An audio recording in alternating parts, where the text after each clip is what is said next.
Okay, so we're going to talk about therapeutic communication, which is a specific type of communication. It has a purpose to be helpful or healing for one person. There are some specific techniques that we use. There are some specific barriers that we want to avoid.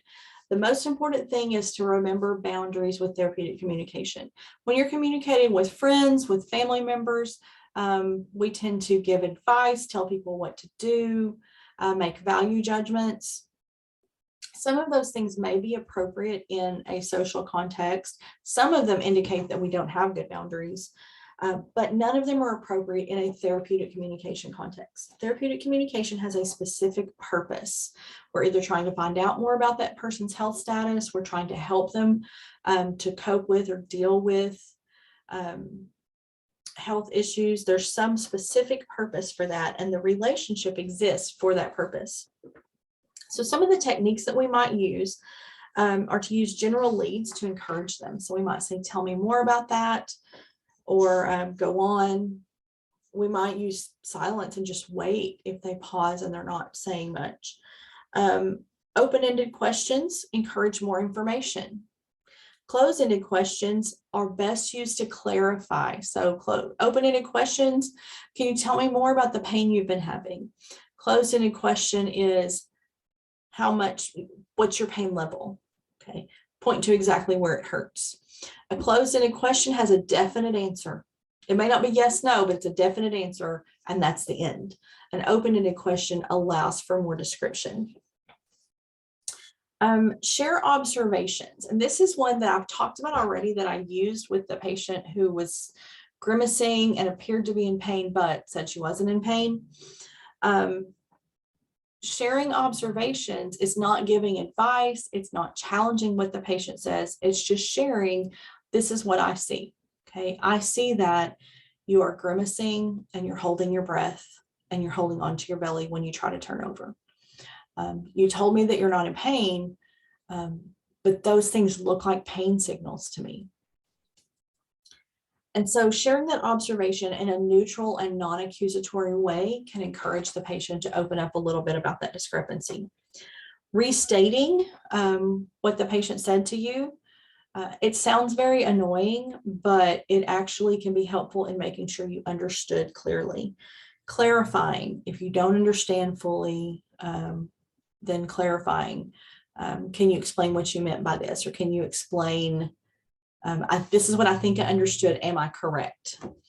Summarization, at the end of the conversation, you need to summarize your understanding of what the patient has said and verify that with them. Did I understand this correctly? Some barriers to therapeutic communication. And I can tell you that test questions tend to focus on barriers when we're talking about communication.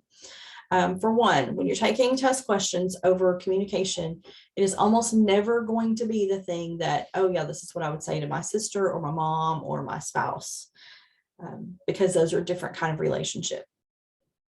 Also, because a lot of people in the US don't have great boundaries. And so we say things that may actually accelerate conflict instead of allowing for communication. But for therapeutic communication, we never want to cross those boundaries. So be careful about asking leading questions. A leading question is, you don't want to do that, do you?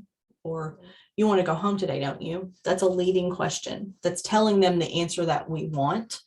They will quite frequently give us the answer that they think we want, rather than communicating what they really want to happen. Closed-ended questions can be a barrier. They are important to use for clarification. So if we want to clarify something, we would use a closed-ended question. False choices. Don't ask someone if it's not a question. Do you want to go home today? That's not, if going home today is not on the table, or if it's not an option that you as a nurse can provide, then don't bring that up to your patient because you're giving them a false choice. Don't advise and reassure. And this is where we always go wrong. We want to tell people what to do and how to fix it. And we want to reassure them that it's all going to be okay. That's not a therapeutic response. Okay. Therapeutic communication is not, let's make people feel better right now. It's actually helping them to deal with their feelings. Failing to listen, not hearing what that patient is saying. Selective hearing, only hearing what we want to hear that the patient is saying. Failing to probe. The patients will sometimes drop little nuggets like, oh, I sure wish I had running water at home. What? Okay, so sometimes we're so busy and so tired that when a patient drops some little something like, oh, I just want to die. It's no big deal. It's fine. The temptation is, because we know that's going to open a massive can of worms and a lot of paperwork.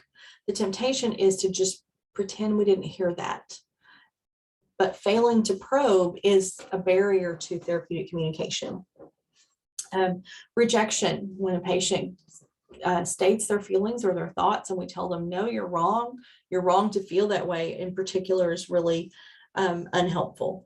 Defensiveness. If a patient says something that makes us feel defensive, we need to really consider why that is. We're not important in that relationship. It should be centered on the patient. That's what makes it different from a social relationship. Invading boundaries. So nurses are not always great at boundaries. We want to get involved in other people's stuff, and then sometimes we let other people get involved in our stuff. One of the things that you need to learn as a nurse to be an effective nurse, and also for self-care, is the boundary between yourself and other people. And I'm talking about psychological boundaries. I'm talking about where you stop and where the other person begins. So that's kind of more than we can get into in this lecture, but it's something that you really need to be thinking about. Is this my stuff or is this their stuff? Okay. Changing the subject. I've been in a room when a patient said, I just want to die, and someone said, oh, it's a beautiful day. That's changing the subject because that nurse did not want to deal with hard things that day. Making judgments. Okay, again, value judgments, opinions, advice, not our place. Our role is to give information and to support that patient in expressing their feelings and working through, if there's a decision, helping them work through the decision and figure out what they want on their own. Frequently, we're asked for our opinions or advice. I always try to answer with, I can't tell you what decision to make. I can tell you what the potential outcomes would be for those decisions. If it's a healthcare matter that I'm aware of, I can tell you what the risks are and the benefits, but I can't make that decision for you. I can't tell you what decision is best.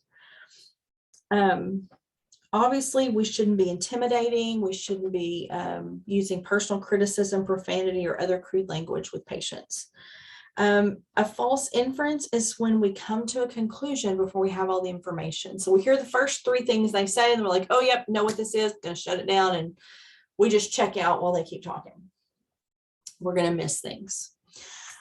We've talked already a bit about incongruent conversation, but if the patient's verbal and nonverbal communication doesn't match, be alert for signals that they're ready to clarify. Okay, the next thing we're going to talk about is electronic communication.